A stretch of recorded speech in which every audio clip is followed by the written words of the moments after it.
The first time I saw my brother in 12 years, he walked into our father's funeral with a letter that looked like a knife in paper's clothing. He wore the same crow-black suit he ran away in at 19, the one he'd stolen from father's closet the night he disappeared, still too slim at the waist, still spiteful at the shoulders. The chapel was all salt and lilies, a small-town orchestra of grief. Mother sat near the aisle, spine unbending, white gloves poised as if mourning were an etiquette exam. He did not look at her. He looked at me. "For you," Elias said, pressing the envelope into my palm. My name was there in our father's blocky hand, the one that signed quarterly checks and flattened arguments. I didn't open it. Not yet. I watched the pastor's mouth move and the town's eyes burn holes through our pew. Our family had always been a stage. Today it was also a verdict. When the hymns ended and the casseroles began, I stepped outside into November wind and tore the seal. It was only 2 sentences. "Mara, I am sorry I lied. The truth is in the ledger room." Father, for a moment I thought it a joke. One of his late-life tests, the kind he adored. Money can be made up, he'd say. Character cannot. But the ink had bled in places where his hand must have paused, and the apology roared louder than the church bell. The ledger room. We weren't allowed in it as children. The only door in the house with 2 deadbolts and no key on the hook. Father kept the past shelved there. Bound spines of company books thick as Bibles, the story of our family measured in neat columns and uncompromising math. "Read it?" Elias had followed me to the stairs behind the chapel. I folded the letter. "It's for me. That's why I'm asking."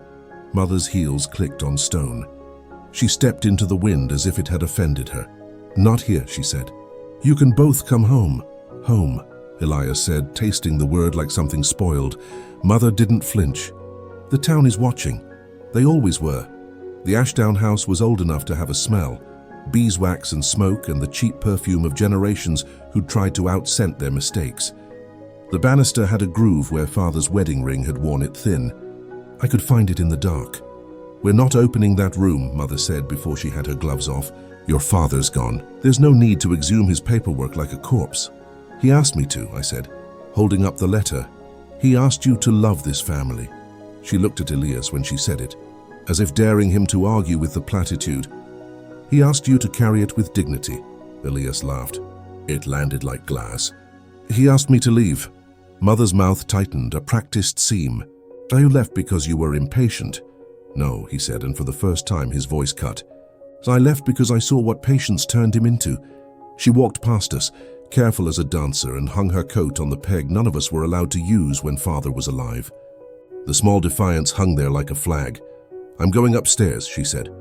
"If you choose disobedience, do it quietly." The ledger room waited at the end of the hall like a dare. 2 locks, one at the knob, one halfway up, as if Father had believed that secrets, like children, might reach higher the more you tried to keep them out. "I can pick it," Elias said. "You always could," I said, and the memory came unbidden. 17. A curfew, his bobby pin whispers like conspirators. The click that thrilled and damned us, he crouched. And the old skill returned without ceremony. The first lock surrendered. The second made a statement of it, resisting until his shoulder leaned in and the pin bent, and then another click, a small gate opening. He stood. "After you," I went. "You cannot be brave without a witness. It's a family rule, even when that witness is your ruin." The room was colder than the rest of the house, as if numbers required a lower climate. Shelves marched to the ceiling. The window was painted shut. A desk sat under it, gouged where Father's fist had once missed the blotter. The ledgers were ash gray and uniform, spines numbered in gold. I found the most recent years at eye level, the oldest near the floor like buried bones. Elias went to the desk. Its drawers were organized like Mother's apologies, everything in its place. He found it before I did. The envelope under the blotter, a second letter in Father's hand. He didn't offer it to me. He opened it and read aloud. "If you are here, then I'm gone. If you are here together, then God had mercy. In 1998, I burned the North Mill. I meant for no one to die. Samuel was supposed to be at the harbor meeting. He wasn't. The insurance saved the company. The town forgave me what it did not know. Your mother forgave me nothing. There are ledgers older than our marriage. There is money that is not ours. There is blood that is not mine, Mara. Tell the truth." "Elias, do not mistake your pain for justice. The rest is in the ledger labeled Veil." My name looked smaller there, as if Father had written it to shrink me to obedience. Elias said nothing. He went to the bottom shelf, found the spine-stamped veil. "Don't," I said without knowing why. He did, because that was our other rule. We opened it together. The first pages were neat. Entries, shipments, credits. Then the handwriting changed. Father's firm block changing to a rushed scrawl. Advance from S. Vale, discretionary. Repayment delayed. Repayment delayed. The amounts rose. The margins swam with figures, arrows, a map of a man cornering himself. And there, my mother's neat hand, rarer than a summer storm. "You said it was a bridge loan. You said it was temporary. He said you wouldn't pay him back." The next page was dated 3 days before the fire. Father's pen had cut grooves into the paper. Plan North Mill after hours. No staff scheduled. Samuel at harbor meeting. Secure matches. Move ledgers. He'd underlined no staff twice. I turned the pages like a person looking for a chapter, without the courage to admit they already knew how it would end. On the last page, an entry in a thinner ink, maybe one of his cheap pens from the kitchen drawer. Samuel found me in the dark. He called my name. I opened my mouth to explain, and smoke ran into it like a confession. He was coughing. He said, "There's a child." I couldn't see. The door, it ended there. The ledger was singed at the corner, a bite taken by time or guilt or both. There were rumors, Elias said, voice raw soft. I heard them in bars 2 states over. Ashdown torched it. Vale was fool enough to go back in. A baby? No, a cat. It was always someone's cousin's story. But this, he turned the book around. His finger stabbed the words "a child." Who? I asked. In the hallway, a board creaked. We weren't alone. Mother stood in the doorway, one gloved hand on the frame as if the house might fall without it. She looked at the ledger as a priest might look at a snake. He went back, she said. Because of you. My mouth went dry. What? Samuel was on his way home when he saw the smoke. She stepped inside. He came back for you. The room tilted. The windows paint, the desk drawers rails, the neat dead men in the ledgers, all of it swam. He heard you crying. Mother's voice was steady, which was worse. Your father, Harold, was in the yard, watching. Horror like a child's on his face. He swore the mill would empty before the fire took hold. Then Samuel shouted there was a baby inside. He ran in. He didn't run out. But why would he? The question died because something larger stood behind it. A shape that had been in my peripheral vision for years. Why me? Why this house? Why did Father's kindness often feel like a debt being paid? Mother's gaze was a needle. Because you are his daughter. Elias made a sound that wasn't a word. The book in his hands trembled. My daughter, Mother said, lighter now in the way a woman says a truth she has rehearsed like a curse. His blood. The ledger lay open between us like a wound. There are moments when your life reorganizes itself around a fact, as if a furniture van has pulled up to your heart, and the movers won't leave until the sofa is on the ceiling. I waited for anger. Instead, I felt the slow clawing cold of arithmetic. If A, then B. If I am Samuel Vale's daughter, then Father was not my father. Then the money that raised me had been borrowed from a man who died returning to me. Then the woman who taught me to iron handkerchiefs and never raise my voice had loved 2 men and lost both to smoke. You were going to tell me, I said to Mother. Aware that the plea beneath the words was a child's. No. Mother's mouth did not flinch. I was going to die with it. Your father chose otherwise. Chosen otherwise. Elias snapped. He chose a match. You think he wanted this? She asked, suddenly fierce. You think he understood the price? He gambled and lost. The town stayed open, and Samuel never came to dinner again. 2 truths. Men pretend they can be reconciled. Men, Elias said. Or husbands? She looked at him the way she looked at storms, assessing, calculating the damage others would pay for.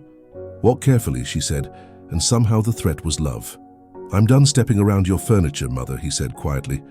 I grew up on splinters. For the first time since he'd come home, she looked shaken. You always wanted to destroy what you didn't understand. I want to tell the truth, he said.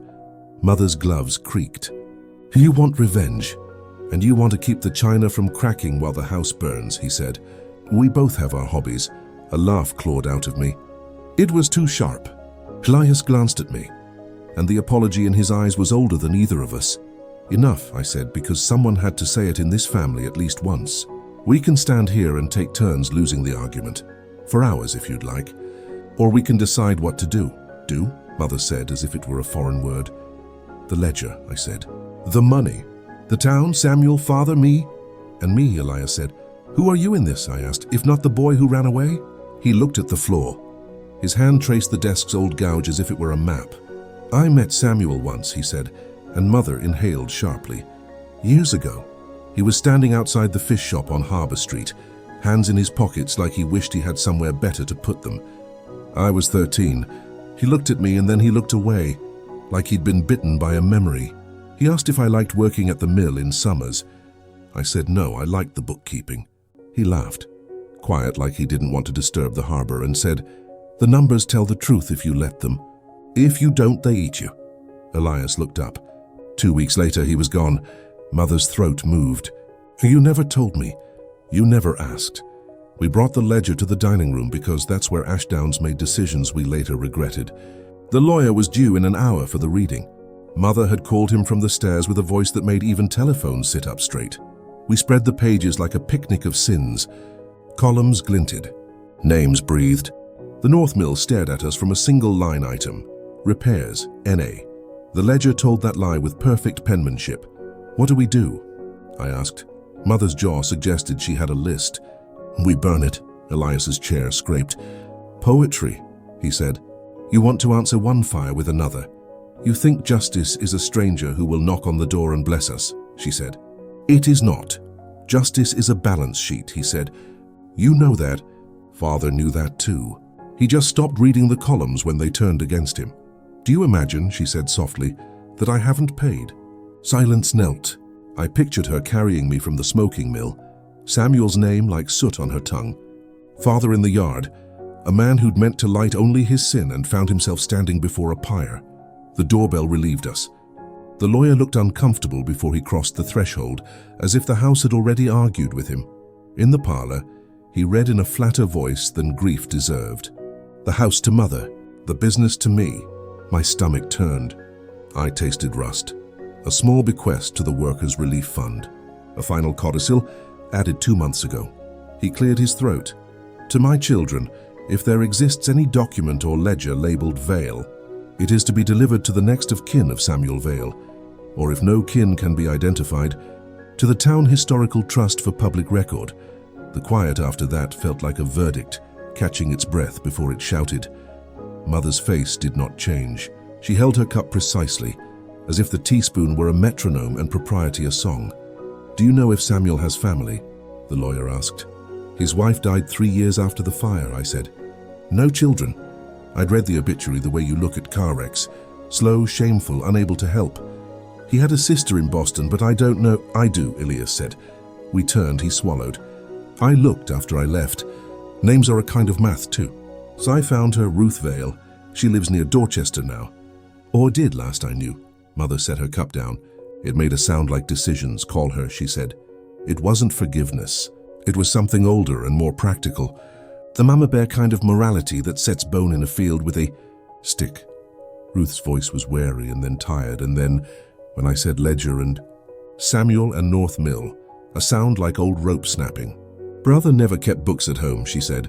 "He said if he did, they'd poison the place. He said numbers are honest, but the hands that write them aren't." She was quiet. He did love that town. He thought it would remember him better than it did. "We'd like to bring something to you," I said. "No," she said. "Who'll bring it to the town?" "Ruth, you asked what justice is," she said, as if she'd been at our table. "It's not a private apology." The line clicked. The dial tone hummed like a rebuke. Mother's eyes were on me. "She's right," Elias blinked. "You agree?" "She is not the only one who spoke to Samuel in this house," Mother said. "He would not want us to bury him again." She stood. Her glove creaked. "There is a meeting at Town Hall tonight about the pavilion. We will change the agenda. You can't just," the lawyer began, and then he saw her face and remembered he was not paid enough to argue with a woman who had survived 2 men and a fire. The town hall smelled like wet wool and salt. Every meeting did. The chairs were metal, the kind that remind you your spine is borrowed. The clerk blinked at us when Mother asked to speak, then looked at the ledger and decided his salary was an even worse match for it than the lawyer's. "Before we discuss the pavilion," Mother said, turning to the rows of people in sweaters that had known our family longer than we had, "We have something to say." We did not hand them the ledger like a trophy.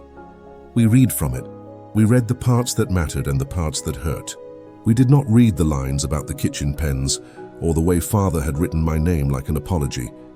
Those we kept not as secrets but as stitches. A murmur moved through the room like a low tide. Old men stood straighter. Fishermen stared at the floor. A woman who'd led the choir when I was a girl put her hand over her mouth and did not remove it. A man from the fire department, new enough to town to have no memory of 1998 beyond stories, swore softly. The clerk cried. He was a crier. It made him good at funerals and terrible at budgets. Why now? Someone asked when we paused for breath. Because the dead finally confessed, Elias said. Because the living finally did, Mother said. I cleared my throat, feeling the old instinct to apologize rising like a tide. I held it down. We have used money that was not ours. We cannot undo that. But the business, such as it is, can be liquidated. The funds can go to the historical trust, to whatever legal body the state deems right, and to the families of those who worked in the North Mill and were harmed by its loss. A voice at the back said, "Harmed? We lost jobs for years." "We did," Mother said. "We will not attempt to make it pretty. We will attempt to make it less wrong. And you?" A woman near the front asked quietly. "Who are you in this story?" "I am the one who stayed," I said, "and the one who didn't know whose blood I have until this afternoon." A silence followed that was not cruel. It was the kind you give a person when you're offering them a hand and waiting for them to take it. Then an old fisherman, someone's grandfather, mine by the way he looked at me, nodded once. "Bring the accounts," he said. "We'll do the math." We returned home to the smell of smoke. For one terrible, unoriginal instant, my body seized with the memory of Father's plan and its ash echoes. But this was thinner, newer. In the ledger room, a small flame licked the edge of a page. Mother was there, a copper basin in hand. She doused most of it. So a candle, foolishly left on the desk, had toppled. "For a house that hates drama," Elias said hoarsely, "we do love our motifs." We tamped the embers. The last curl of dark paper lifted into the air and disappeared, a disappearing trick with consequences. I pressed my hand to the scorched edge. "We could have lost it," I said. "We nearly did," Mother replied. She looked at me then, and the old map of her face, the one I'd studied for 30 years, reading love like a coastline, had a new country on it. "I did not plan to tell you," she said. "I wanted to keep what was left. But people are not keepsakes. You don't put them on a shelf and dust them when company comes." "I'm sorry for what you carried," I said. "And I," she said, surprising both of us, "am sorry for what I taught you to carry." "Is this forgiveness?" Elias asked, exhausted and perhaps a little amused by his audacity. "It's arithmetic," Mother said. "We are not even with the dead. We can try to be fair with the living." He nodded. His eyes were wet. I pretended not to notice, which in our family is love. We invited Ruth Vale 2 weeks later. She arrived with a coat older than me and a stare that put me back in the ledger room. "I am not here to absolve you," she said in the foyer. "No," Mother agreed. "You are here to take what we owe." We signed papers in stacks that made the ledger look like a pamphlet. "We wrote checks." The town wrote checks. Someone had started a fund at the meeting, and the fund had multiplied like bread in a story you tell yourself to believe you aren't all bad. The business broker arrived with cologne and a grin. He left with neither. Ruth touched nothing she didn't have to. Before she left, she stood in the ledger room doorway and looked at the shelves the way a field looks at a farmer who has finally stopped pretending there is no way. "Drought, my brother loved figures because they behaved," she said. He knew men didn't. "I am trying to learn," I said. She turned to me. "The truth about blood is that it doesn't absolve or condemn. It only insists." Her gaze softened, barely. "You have his eyes when you do math." I did not cry in front of her. After she left, I did, in the way I had not since childhood, alone in a room that remembered things I didn't. Elias knocked and didn't wait. "You okay?" "No." I wiped my face, practical as a ledger. "But I will be." He leaned against the doorframe.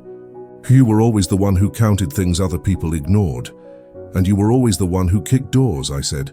"We make a good audit," he offered. And I snorted, which he took as acceptance. He tucked an envelope into my hand. Not Father's hand, his. Inside, a photocopy of a letter he'd written years ago and never sent, addressed to me, from a motel in a town whose name sounded like a dare. "I left because I couldn't watch him lie to you." I left because I thought I would become him if I stayed. Someone who thinks his intention excuses his harm. I left thinking I was saving you. I was a coward. I'm sorry. If I come back, I will try again to be your brother. I looked up. A little late. Better late, he shrugged. We had to do it the old-fashioned way, catastrophe first. You really do love tradition, I said. He grinned, and the boy he'd been peeked through the man's wreckage. Guilty. The papers published our ledger. The town talked the way it always had, around fish counters and in pews and on porches, where old women judge more kindly than men in suits. Some spat our name and then caught themselves, remembering who had fed their children one winter, and finally understanding what that meant. Some hugged me in the grocery aisle and didn't apologize for the milk on my sweater. The pavilion passed unanimously. Mother took off her gloves. She has not put them back on. We sold the business, and for the first time in my life, the house was quiet in a way that wasn't ominous. I took a job at the trust because it felt right to let numbers tell the truth in public. The ledger room is now a small sunlit library. We painted the window sash. I opened it. On a rainless night in June, I drove to the North Mills Foundation with Elias. The grass has grown back in a way grass does, indifferent and faithful. We brought no matches. I thought revenge would taste like victory, he said, looking out over the dark. It tastes like ash and salt. And something like clean water. Redemption, I said. Arithmetic, he said, and we both smiled, because old jokes are the ones that do not leave you. I took his hand. It surprised us both. We tell this story how? I asked. Honestly, he said. With cliffhangers, I added, because some parts of me are incorrigible. He laughed. The sound carried out over the field where a town had once gone quiet for the wrong reasons. The night listened. Back home, I locked the ledger room's new door and hung the key where we could see it. Not as a threat, as a promise. There are truths you inherit and truths you choose. The first are a kind of blood. The second are a kind of faith. The past burned a man and saved a town and broke a family and made another. The math is not pretty. It is at last correct. And if I ever forget, I have a house that remembers, and a brother who knocks, and a ledger that survived 2 fires and still insists in gold letters that do not lie, Veil. Thank you for watching Silent Revenge Tales, where silence sharpens the blade.